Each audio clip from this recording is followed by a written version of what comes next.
સુરત મહાનગરપાલિકાનું 9,603 budget municipal commissioner Shalini અગ્રવાલે રજૂ કર્યું હતું.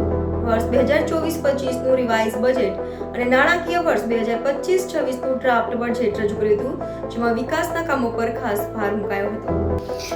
સુરત મહાનગરપાલિકા દેશ અને દુનિયામાં નામના મેળવી ચૂકી છે.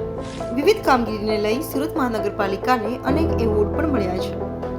ત્યારે સુરત મહાનગરપાલિકાનું વર્ષ 2024-25નું રિવાઇઝ બજેટ અને નાણાકીય વર્ષ 2025-26નું ડ્રાફ્ટ બજેટ સુરત મહાનગરપાલિકાના કમિશનર શાલિની અગ્રવાલે રજૂ કર્યું હતું. સુરત મનપા કમિશનરે 9,603 કરોડનું બજેટ રજૂ કર્યું હતું, જેમાં વિકાસ કામો માટે જ 4,562 કરોડ ફાળવાયા હતા.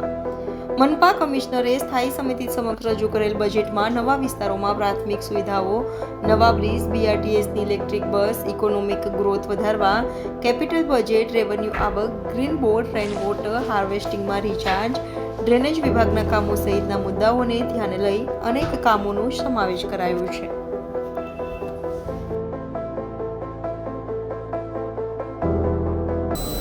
વિકસિત ભારત 2047ના પરિપ્રેક્ષ્યમાં Surat growth hub economic plan 2047 બનાવવામાં આવ્યું છે અને એના અંતર્ગત સુરત શહેરને global growth hub city, economic city, future ready city, most liveable city અને સસ્ટેનેબલ એન્ડ રિઝિલિયન્ટ સિટી તરફ આગળ ધપાવતું વર્ષ 2025-26નું સુરત મહાનગરપાલિકા તરફથી આજે બજેટ રજૂ કરવામાં આવ્યું છે.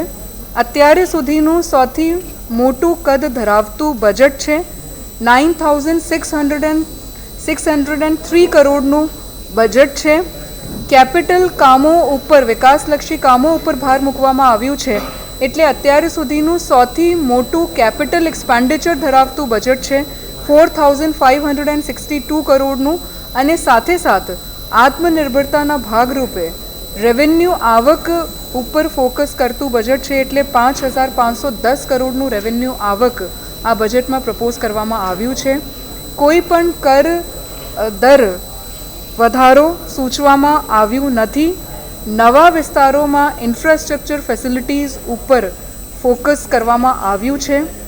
સુરત શહેરમાં શહેરી ગરીબો, મહિલાઓ, બાળકો, દિવ્યાંગો, વડીલો, ઇન્ડસ્ટ્રીઝમાં કામ કરતા કામદારો, જુદા જુદા અસંગઠિત ક્ષેત્રમાં કામ કરતા કામદારો, વલ્નરેબલ સેક્શન્સ, સમાજના દરેક વર્ગને લોકોપયોગી બને અને એમના માટેના વિકાસલક્ષી કામો થાય એ પ્રકારનું બજેટ રજૂ કરવામાં આવ્યું છે. સાથે સાથ trade, services, economy, education, health, skill development, sports, culture, tourism આ તમામ ઉપર પણ ભાર મૂકવામાં આવ્યું છે.